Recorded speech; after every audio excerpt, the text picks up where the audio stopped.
नमस्कार दोस्तों, मैं हूं श्वेश। स्वागत है आपका कहानियों की इस विशाल दुनिया में।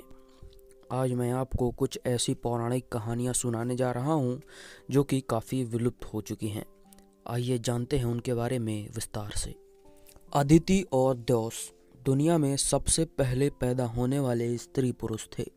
उनके पुत्र आदित्य और आदित्य के पुत्र वरुण हुए। वरुण ने बहुत लंबी आयु पाई। उनके रोम रोम के बाल सफ़ेद और घुटनों तक लंबी दाढ़ी थी। किसी को यह पता नहीं था कि उनकी आयु कितने वर्ष की है। उनके अनगिनत पुत्र पुत्रियां, नाती पोते, परपोते इत्यादि थे। वह सब अपने अपने अलग घर बनाकर रहते थे। उनमें से कुछ शिकार खेलते, कुछ मछलियां पकड़ते और कुछ खेती भी करने लगे थे। चोरी वह नहीं करते थे, पर उनमें आपसी लड़ाई झगड़े की घटनाएं अक्सर होने लगती थीं। अक्सर हत्याएं तक हो जाती थीं। एक बार उन सब ने सोचा, हम क्यों ना किसी को एक अपना राजा चुन लें। वह हमारे झगड़े निपटाए, अपराधियों को दंड दे, जिससे हम सुख शांति से रह सकें। उन्होंने वरुण के पास जाकर कहा, आप हम सब लोगों से बड़े हैं, आप हमारे राजा बन जाइए। वरुण ने कहा, मैं तैयार हूँ, पर तुम सबको मेरा कहना मानना होगा और जैसी मैं आज्ञा दूं वैसा करना होगा। मैं दंड भी दूंगा तो उसे सहना होगा। उन सब ने एक स्वर में चिल्लाकर कहा, हमें स्वीकार है। वरुण राजा बन गए। आयु के साथ उनके शरीर की शक्ति कम होने की बजाय बढ़ने लगी थी। उनकी आंखों की रोशनी इतनी तेज हो गई थी कि वह अपने घर के अंदर बैठे हुए राज्य भर में कब कहाँ क्या हो रहा है इसे देख सकते थे। पहाड़, जंगल और दीवारें उन्हें देखने में कोई रुकावट नहीं डाल सकते थे। उनकी दृष्टि उनके पार चली जाती थी। कौन किस समय अपने घर के किस कोने में बैठा क्या कर रहा है, इसे अपने घर में बैठे बैठे देख लेने में उन्हें कोई कठिनाई नहीं होती थी। उनकी आवाज में ऐसी तेजी थी कि मुंह से निकलते ही राज्य भर में सब जगह सुनाई देने लगती थी। उनकी कोई सेना या पुलिस नहीं थी, पर वह जिसे जो आज्ञा देते उसका पालन उसे करना पड़ता था। वह किसी को किसी से भी पकड़वा कर अपने सामने बुलवा सकते थे और उसे दंड दे सकते थे। सबके मन में डर बैठ गया था। कोई उनकी इच्छा के विरुद्ध कुछ करने का साहस नहीं कर सकता था।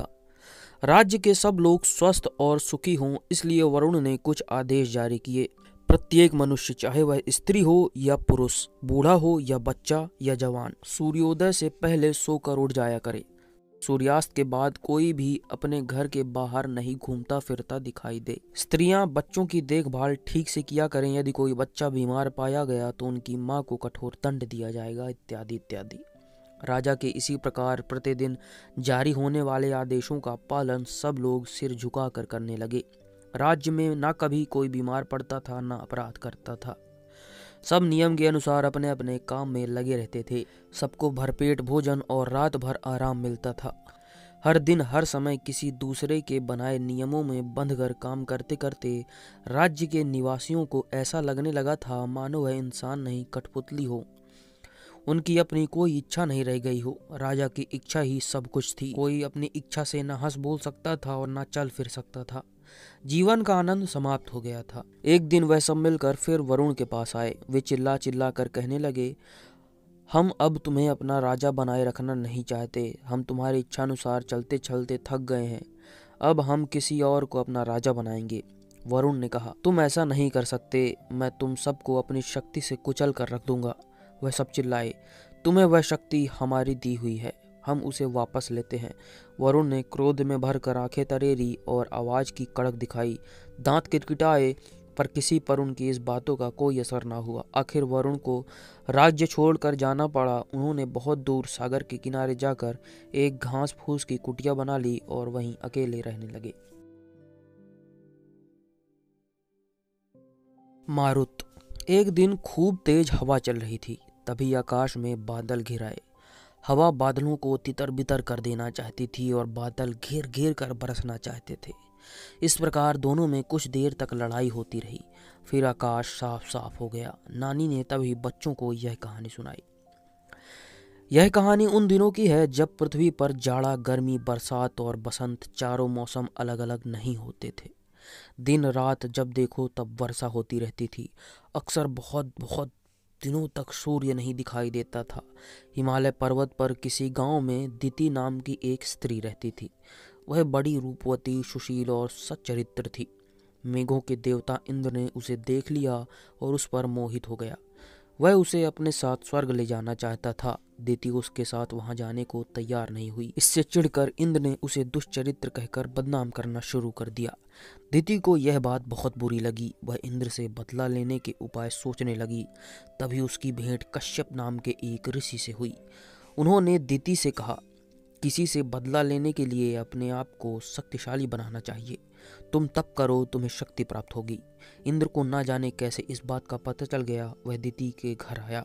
उसने क्रोध में भरकर विद्युत नामक खड़ग से उनके शरीर के 7 टुकड़े कर दिए। तब भी उसका क्रोध शांत नहीं हुआ। उसने उन 7 टुकड़ों में से भी हर एक के 7 टुकड़े कर दिए और फिर उन सब टुकड़ों को दिति के घर के आसपास बिखेर कर स्वर्ग लौट गया। अब वह निश्चिंत हो गया था कि दिति उसका कुछ भी नहीं बिगाड़ सकती। उसी समय शिव पार्वती उस गांव में से घूमते हुए निकले। पार्वती को उन टुकड़ों में से उठती हुई मांस की गंध आई। वह उन्हें बिखरा हुआ देखकर शिव जी से कहने लगी, यह तो किसी स्त्री के शरीर के टुकड़े मालूम होते हैं। तुम इन्हें जोड़कर इनमें जान डाल दो।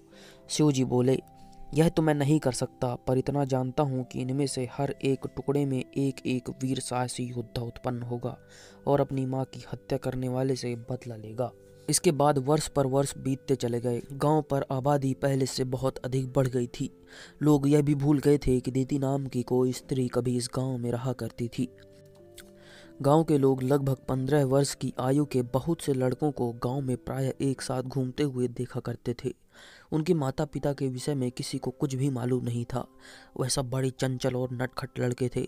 उनमें से एक जहाँ भी होता, उनके बाकी 48 साथी भी वहीं वहीं खेल रहे होते। इसलिए सब ने उनके नाम अलग अलग रखने की बजाय एक ही नाम मारुत रख दिया। कुछ लोग उन्हें 49 पवन भी कहा करते थे। उन सब का बादलों से जन्मजात बैर था। वह जहाँ आकाश में बादलों को देखते उछलते हुए भी वहीं धमा चौकड़ी मचाने लगते थे। कभी कभी बादल दल बल के सहित आते और मारुत से झगड़ने लगते थे।